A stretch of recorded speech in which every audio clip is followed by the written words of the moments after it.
Regarde-moi ça, ces jeux de lumière. Tu vois ces jeux de lumière? C'est quand même beau, hein.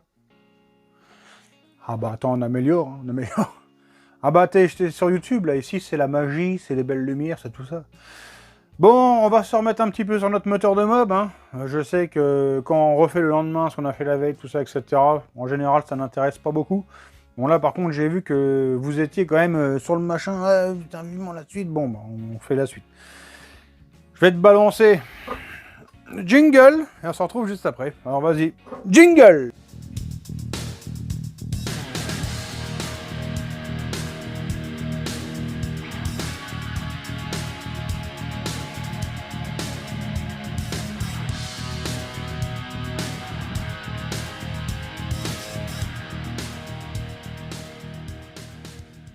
Allez, pour démarrer, je vais rebondir sur un commentaire qui nous intéresse ici dans notre cas de figure. On me demandait, ici tu le vois, je te mets la question, elle est assez longue, c'est surtout la fin qui nous intéresse, hein. Le début c'est comment régler le squish tout simplement. Bon, bah ça c'est effectivement le plus simple, c'est par le joint en base, hein, mettre plus ou moins de joints. Si tu mets 0,10 en bas, effectivement, bah, ton squish il va augmenter de 0,10, hein. Il va passer de 0,80 mettons à 0,90 dans notre cas. Comment le baisser? Bah forcément à l'inverse, hein. Tu enlèves des joints, si tu n'as plus de joints, bah, tu peux reprendre l'embase du cylindre, tu peux reprendre le dessus de la culasse, tu peux reprendre le dessus du cylindre, bah, bref, tu peux interagir sur différents éléments.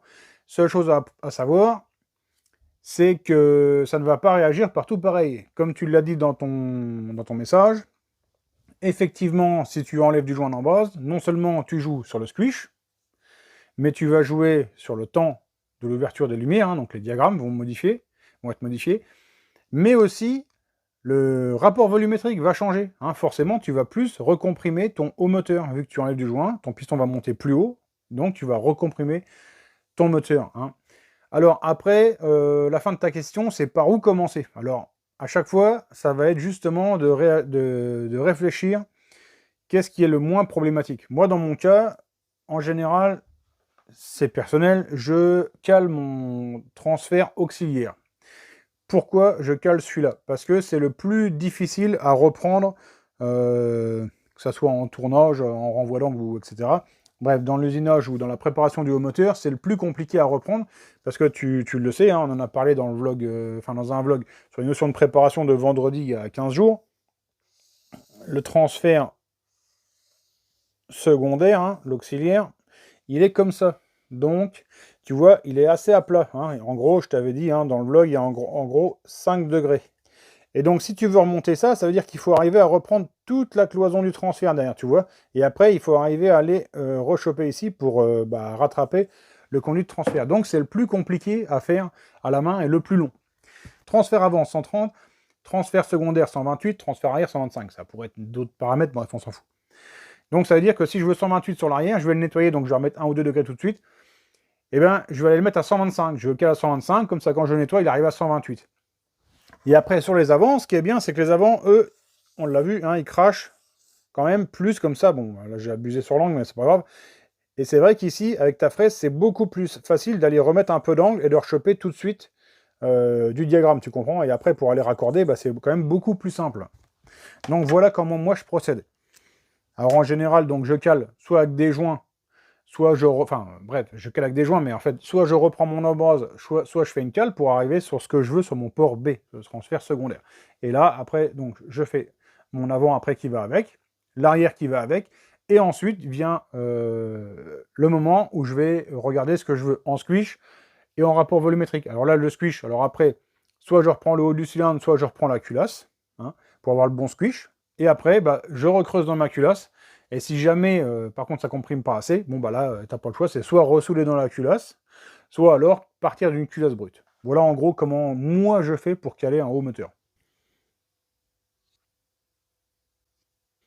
Tu rages ou pas?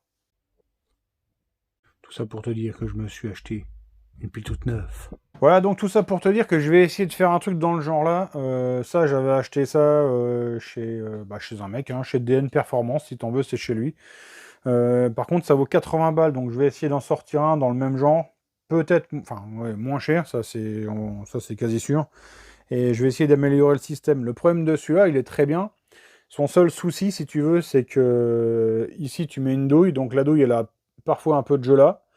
L'autre souci, c'est que la douille, elle a souvent du jeu sur l'écrou. Donc, je vais essayer d'améliorer le système. Bon, je pense que ça va pas être très compliqué. J'ai déjà la petite idée. Donc, ça sera dispo, si j'arrive à le faire, hein, d'ici peu, sur le shop. On va l'installer, mais regarde ce que je te dis. Regarde la douille sur le carré. Tu vois, la douille, elle bouge un peu, alors que le carré bouge pas. Et ici, pareil, tu vois. Hein. Alors, douille Magnusson pas, hein, ça change rien. Tous les jeux qu'il y a dessus. Ou en nitril ou autre, hein.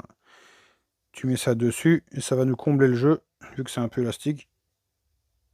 Voilà, et là, tu vois, la douille, elle bouge plus. Ici, même opération. Là, voilà. Et là, on n'a plus de jeu. Allez, je vais commencer ici par remettre un joint en base. Hein.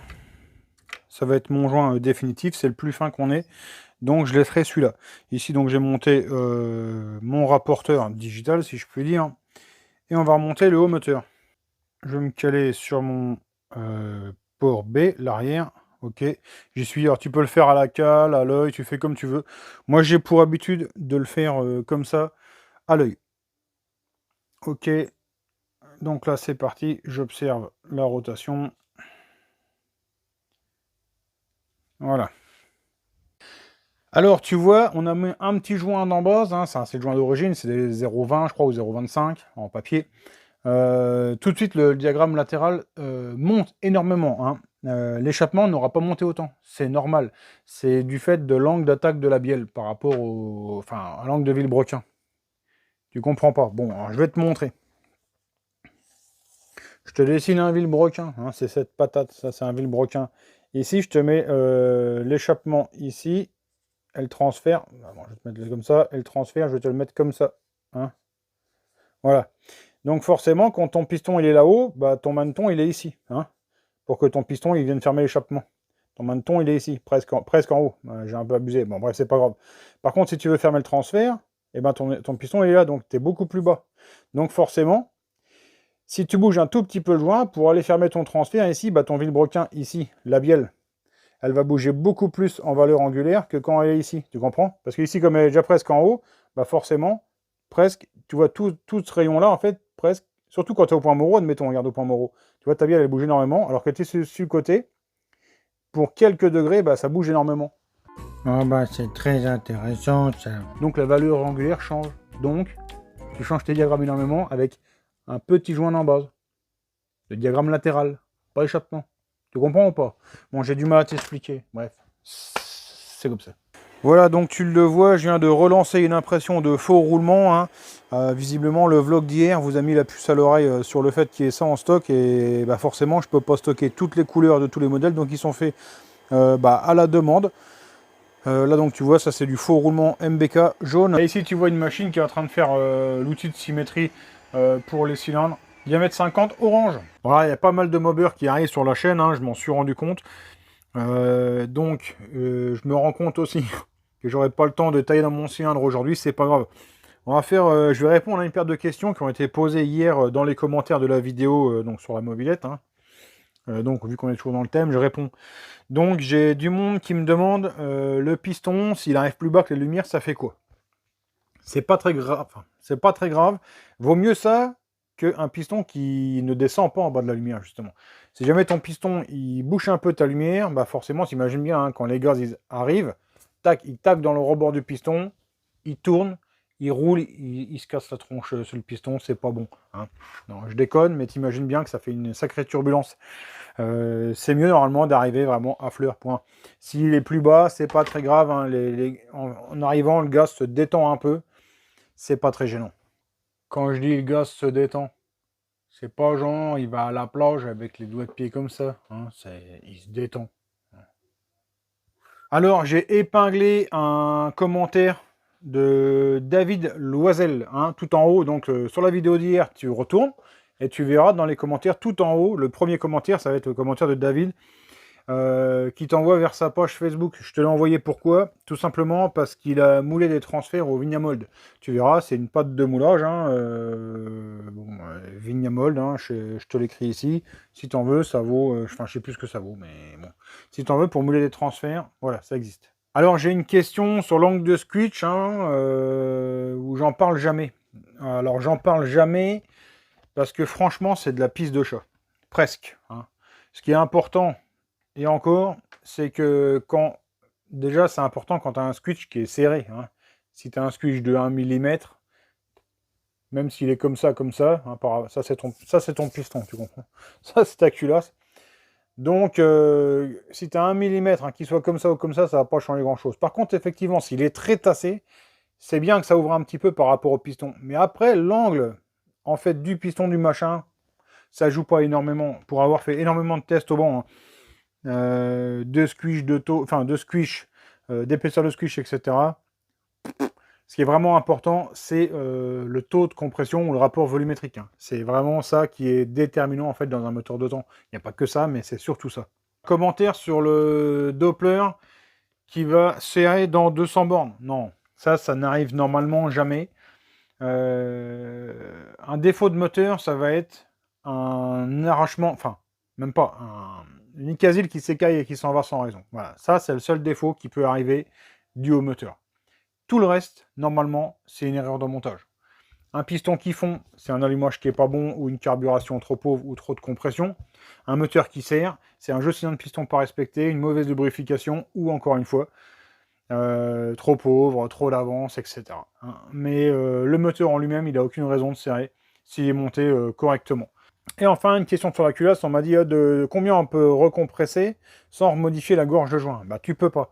Hein, je veux dire, si le joint il fait 2, la gorge. Enfin, si le joint fait 2,4, la gorge fait 2 mm. Voilà, hein, c'est tout. Tu peux pas. Si jamais tu resurfaces ta culasse, il faut aussi reprendre la gorge du joint torique. Bah ça se fait, hein. Quand je dis hier, c'est le bordel. C'est pas le bordel. Mais bon, je veux dire, là on est sur une configuration pour aller faire de l'endurance. Hein. Donc on va pas commencer à faire une prépa de moteur de compétition. On cale le haut moteur au mieux, et après on va pas s'amuser à resurfacer des plans de joint pour faire ce que c'est faire.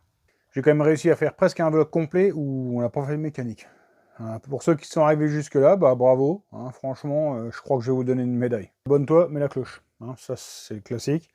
Et puis aussi, je sais pas si tu as vu, le Squeaky. Presque 3 millions de vues avec des dominos. Ah putain, c'est un truc de malade. Merci à tous de m'avoir suivi. La prochaine fois, promis, on fait de la mécanique. Hein. On est là pour ça, à la base. Moi, c'est bien, c'est que j'ai pas les mains trop sales. 19h10. Moi, je me casse. Je vais monter le vlog parce que je l'ai annoncé sur Instagram. Ah oui, tu arrives en retard. Instagram, ils ont déjà la miniature. Donc, va sur mon Instagram, tu t'abonnes. C'est classique. Merci à tous. Ciao. Bye.